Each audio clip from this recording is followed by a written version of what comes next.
The Aghori cult is a monk-like order from India, descended from an ancient Hindu tradition which follows Shiva, the god of destruction. They treat Shiva as the supreme god, viewing all other deities as aspects of him. Aghoris must abstain from intimacy to increase their spiritual energy, and to become one of them, each member spends 12 years learning from a guru. They are mainly known for practices most would find horrifying. Living in cremation grounds, they smear ashes from funeral pyres on their bodies and craft skull cups and jewelry from human remains. They are also infamous for post-mortem cannibalism, consuming flesh from cremation ghats, believing it proves that nothing in existence is profane or separate from God. The Aghori embrace non-duality, rejecting ideas of purity and impurity. To them, opposites like clean and dirty, sacred and taboo are illusions. Their rituals, which include meditating on corpses, performing exorcisms and consuming intoxicants, aim to shatter these boundaries and connect with ultimate oneness. They even claim eating human flesh prevents aging and grants spiritual power. With these powers, they can apparently cure illnesses and save lives. Despite their practices being controversial and contradictory to orthodox Hinduism, the Aghori see beauty and divinity in everything.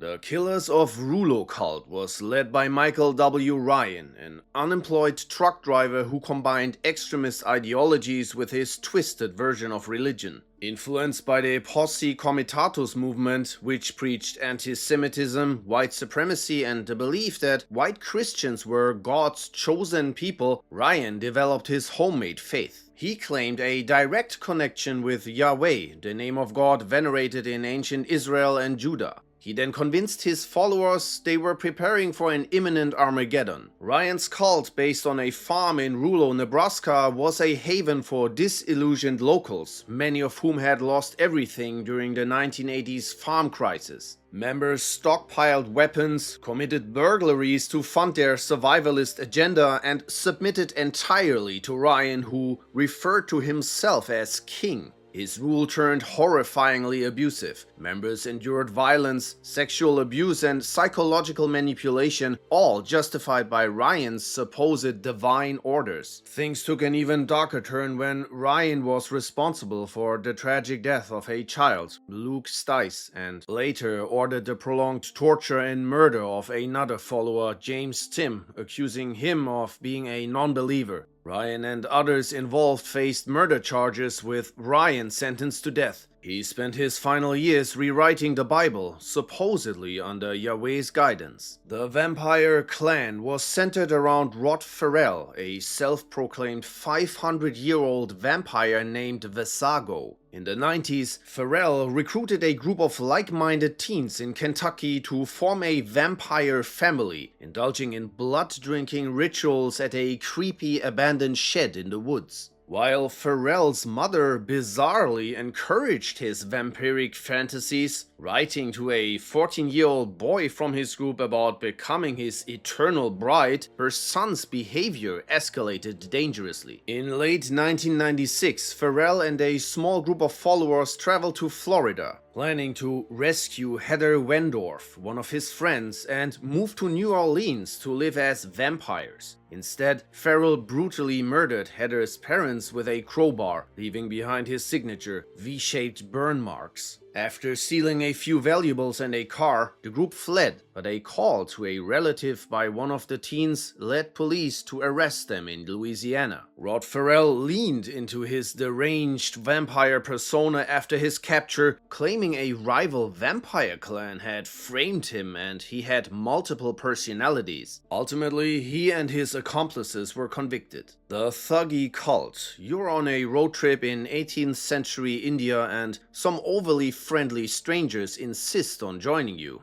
You think, what could go wrong? Turns out, everything. Meet the Thugee, allegedly a gang of professional highway murderers who thought strangling people was their sacred calling. These guys were said to worship Kali, the Hindu goddess of death and destruction, and believed their service stopped her from wiping out humanity entirely. They thought they were the children of Kali, created from her sweat. Colonial British accounts painted them as an organized death cult, operating like a sinister network of killers. They'd charm their victims, sometimes even pretending to share their religion, and used a handkerchief to take them out. Allegedly, they avoided killing women, bards, and dancers. Modern historians, though, call BS on the whole story, suggesting the British might have exaggerated or even invented this cult. Spiritual warriors. This cult was the creation of James Arthur Ray, a self-help guru who promised enlightenment in his motivational seminars. He blended pseudoscience with spirituality and built his empire by pushing people to their limits, like making them break their hands, piercing their cheek with arrow tips, or jump down buildings. His teachings revolved around the law of attraction,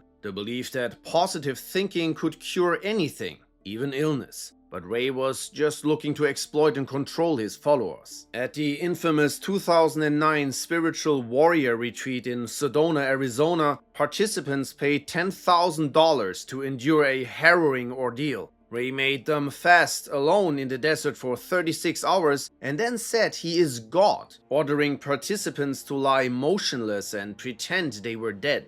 Attendees were then told to shave their heads as a symbol of commitment and were ridiculed if they refused. Ray conditioned his followers to see suffering as spiritual growth. The grand finale, a sweat lodge ritual so grueling, Ray literally warned his followers they'd feel like they were dying. And some of them did. 3 people lost their lives and 18 were hospitalized. Turns out Ray knew the risks all along, but he said it was necessary for enlightenment to lock them up in the sweat lodge. His reckless disregard for safety led to his conviction for negligent homicide. The Order of the Lion, aka the Camp. This was a brutal cult in California during the 1980s led by the sadistic Gerald Cruz. He built a cult defined more by his manipulative personality than any structured ideology. Targeting vulnerable individuals like homeless people or those estranged from their families, Cruz offered a false sense of safety and belonging. Once he had their full dependence, he exploited and controlled his followers. He manipulated their fears and insecurities, which they wrote down in journals for him to exploit. He also kept them busy with strange occult ceremonies. But then the physical abuse began. First punches and electric shocks, escalating to the infamous Wheel of Punishment, used to humiliate and control followers who didn't obey him. Punishments ranged from eating off the floor to beatings and forced sexual acts. The cruelty extended even to children. Eventually, the group's descent into violence culminated in the Salida massacre. Cruz ordered his followers to take out a former member who had been exiled after a conflict with him. He instructed them to leave no witnesses. Expecting their target to be alone, they launched the attack, but when others were present, the situation turned into a brutal rampage, claiming 4 lives. Cruz and 2 accomplices were sentenced to death, while others received long prison sentences.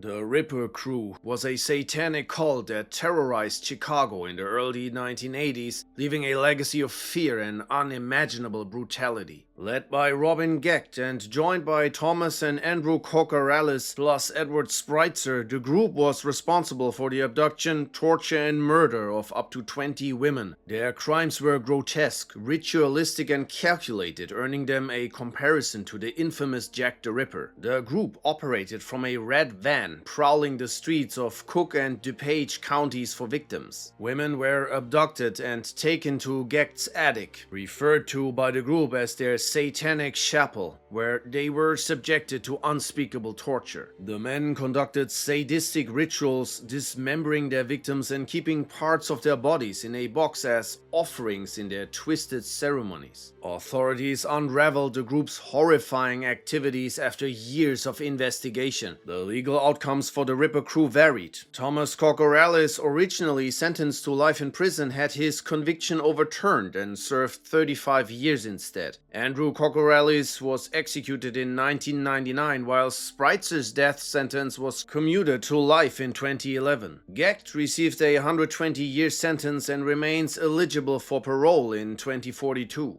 The Children of Thunder. This cult was founded in California by Glenn Heltzer, a former Mormon who declared himself a prophet destined to bring about the apocalypse. His vision was nothing but crazy: take over the Church of Jesus Christ of Latter-day Saints and hasten the return of Christ. Heltzer's delusions began to take shape after he was excommunicated from the LDS Church in 1998 for drug use. So he declared himself a prophet and crafted a set of rules called the 12 Principles of Magic, which he used to guide his followers, including his brother Justin and his girlfriend, Dawn Godman. Together, they formed the Children of Thunder and planned to train Brazilian orphans to assassinate Mormon leaders and create a self-help group called Transform America. To achieve this, Heltzer needed money, so he decided to extort some, which eventually escalated into a brutal murder spree. In July 2000, the cult kidnapped and murdered Ivan and Annette Steinman, an elderly couple Heltzer had known through his past job as a stockbroker, to extort $100,000 from them.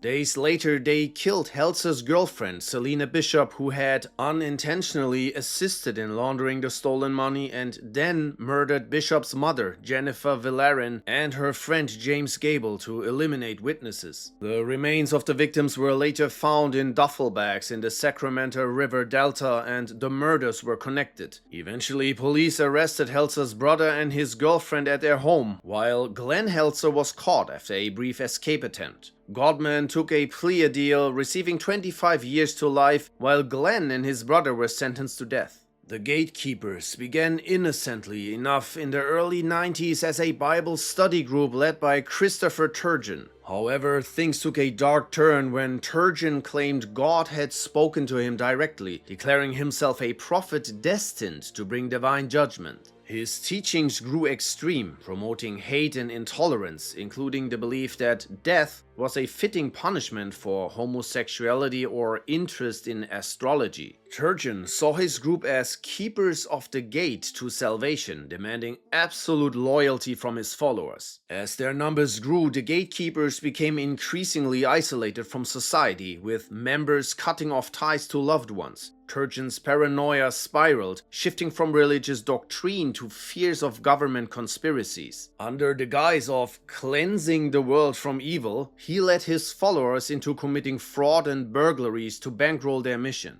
The turning point came in 1998 when Dan Jess, a former member who criticized Turgeon as a fraud, was murdered in his trailer. Investigators eventually connected the killing to the Gatekeepers, identifying cult member Blaine Applin as the shooter. By then, the group had fled Washington, relocating to a compound in rural California where they continued their crimes. Turgeon and Applin's downfall came during a botched burglary in July 1998. Fleeing police in a high-speed chase, Applin fired at officers, leading to their capture. Both got sentenced to over 100 years jail time. The Blackburn Cult, officially known as the Divine Order of the Royal Arms of the Great 11, was one of the wildest cults to emerge from 1920s Los Angeles. Founded by May Otis Blackburn and her daughter Ruth, the group combined Christian apocalypticism with occult rituals, promising to reveal the universe's secrets through divine revelations. Blackburn claimed she was chosen by the Archangel Gabriel to write a book that would unlock the mysteries of heaven and trigger an apocalyptic event where 11 queens, including herself, would rule the world from lavish mansions. May, styling herself as the heel of God and high priestess, built a following through bizarre ceremonies that included animal sacrifice, sex scandals, and attempts to resurrect a dead girl. The most infamous case involved Willa Rhodes, a teenage follower whose corpse was found buried beneath her family home, preserved in spices and salt, surrounded by 7 dead dogs. Apparently, the family did this on May's command. Other accusations included poisoning, baking a member in an oven, and making others disappear. The cult's bizarre practices unraveled in 1929 when a disillusioned member, Clifford Dabney, accused Blackburn of defrauding him over $50,000. Authorities charged her with swindling over $200,000 from her followers while investigating links to multiple suspicious deaths and disappearances.